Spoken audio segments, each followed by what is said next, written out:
पुराने मामले में मुझे लोअर कोर्ट से और उसके बाद फिर सेशन कोर्ट से 3 महीने की सजा हुई थी और मेरे साथ कांग्रेस के नेता कमल श्रीवास्तव जी, संतोष चौधरी जी, समाजवादी पार्टी के पूर्व विधायक अनूप संडा जी, भारतीय जनता पार्टी के पूर्व नगर अध्यक्ष सुभाष चौधरी जी और वर्तमान सभासद विजय सेक्रेटरी जी को सजा हुई। और इस मामले में मैंने हाई कोर्ट में अपील दायर की थी, याचिका की थी। वहां पर वरिष्ठ अधिवक्ता सतीश मिश्रा जी ने बहस की और माननीय उच्च न्यायालय ने मुझे राहत देते हुए सजा पर रोक लगाई, कमल श्रीवास्तव जी की सजा पर रोक लगाई और जमानत लेने का निर्देश दिया लोअर कोर्ट से, ट्रायल कोर्ट से। तो आज 50-50 हजार के निजी मुचलके पे हम लोगों को जमानत दी गई है और कोर्ट के सामने हाजिर हुए थे। आगे के लिए उच्च न्यायालय का आदेश है कि जब भी उच्च न्यायालय रिवीजन के दौरान हमें बुलाएंगे तो उस समय चाहे मैं या मेरे वकील वहां पर हाजिर होंगे। अरविंद सिंह राजा जी और यहाँ पे मदन सिंह जी इस पूरे मामले को देख रहे थे और अब आगे जो भी कार्रवाई होगी उसमें न्याय संगत जो कुछ भी होगा वो हम लोग करेंगे। न्यायालय का जब भी आदेश होगा न्यायालय के सामने हाजिर होंगे। महामारी अधिनियम के तहत तो आपको बता रहे हैं सामूहिक विवाह घोटाला क्या कहेंगे भैया, हम अब सीधे आवत रही सामूहिक विवाह सरकार ने पहले देख ली तो बताई ना। सरकार ने यूपीएस लागू कर दिया है और 4 राज्यों में यूपीएस जो है चुनाव वो एक धोखा है इस देश के लाखों कर्मचारियों के साथ। यूपीएस ओल्ड पेंशन स्कीम के बिना कर्मचारियों का कोई भला होने वाला नहीं है। ये क्या स्कीम है? आप कर्मचारियों से ही 10% काट रहे हैं और उन्हीं को पेंशन दे रहे हैं। ये कौन सी स्कीम है आपकी? कर्मचारियों का पैसा लेकर कर्मचारियों को पेंशन। तो यूपीएस जो है वो पूरी तरीके से फ्रॉड है इस देश के कर्मचारियों के साथ और उनके मन में काफी गुस्सा और रोष है। और दूसरी बात, इस देश के दलितों और ओबीसी के साथ भी ये धोखा है। क्यों है? आपने ओबीसी में उम्र की छूट दे रखी है, 38 साल तक सरकारी नौकरी पा सकते हैं। दलित और आदिवासी में छूट दे रखी है, 40 साल तक वो नौकरी पा सकते हैं।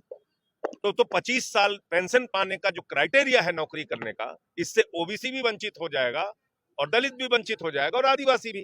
क्योंकि 36 साल में जो नौकरी करेगा तो 24 साल ही नौकरी कर पाएगा, 38 साल में जो नौकरी करेगा वो 22 साल ही नौकरी कर पाएगा, 40 साल में जो नौकरी करेगा वो 20 साल ही नौकरी कर पाएगा। तो दलितों, पिछड़ों और आदिवासियों को पेंशन मिलेगी नहीं, जबकि 24-24 साल तक उनका पेंशन के नाम पे पैसा हर महीने 10% कटेगा। देश के अर्धसैनिक बलों के साथ धोखा है, जो 20 साल के बाद रिटायर हो जाते हैं, पैरामिलिट्री फोर्सेस के लोग, उनको पेंशन कहां मिलेगी? तो कुल मिलाकर यूपीएस से काम चलने वाला नहीं है। ओपीएस की बहाली होनी चाहिए। पहले जीपीएफ कटता था कर्मचारियों का, 1 रुपए ब्याज नहीं लगता था। बेटी की शादी में पैसा निकाल लेते थे, कभी जमीन का टुकड़ा खरीदना हो पैसा निकाल लेते थे लोग। आपने कर्मचारी का पैसा काट के कर्मचारी को पेंशन दे रहे हैं। ये कौन सी योजना है आपकी? तो इसलिए ये एक फ्रॉड है और 4 राज्यों के चुनाव को देखते हुए ये एक चुनावी जुमला बीजेपी सरकार लेके आई है। सर, ये आगरा में भी मुख्यमंत्री जी का एक बयान आया है कि अगर बटेंगे तो कटेंगे और एक जुड़ेंगे तो बढ़ेंगे। ये गांधी का देश है, गौतम बुद्ध का देश है, भगवान कृष्ण का देश है। ये देश उन मान्यताओं पे यकीन रखता है जहां पर हम प्रेम और अहिंसा की बात करते हैं। नफरत की बुनियाद पे दुनिया का कोई मुल्क आगे नहीं जा सकता। नफरत की बुनियाद पे पाकिस्तान बन सकता है, अफगानिस्तान बन सकता है, जर्मनी बन सकता है नफरत की बुनियाद पे। यूरोप के वो तमाम देश जिन्होंने विश्व युद्ध में हिस्सा लेके मारकाट किया, हमारी ये संस्कृति नहीं है। हमने हमेशा अहिंसा में यकीन रखा। दुनिया के किसी देश का राष्ट्राध्यक्ष आता है तो बापू की समाधि पे सर झुकाता है। हमारे देश के प्रधानमंत्री जाते हैं तो दुनिया के किसी भी मुल्क में बापू की प्रतिमा के सामने सर झुकाते हैं।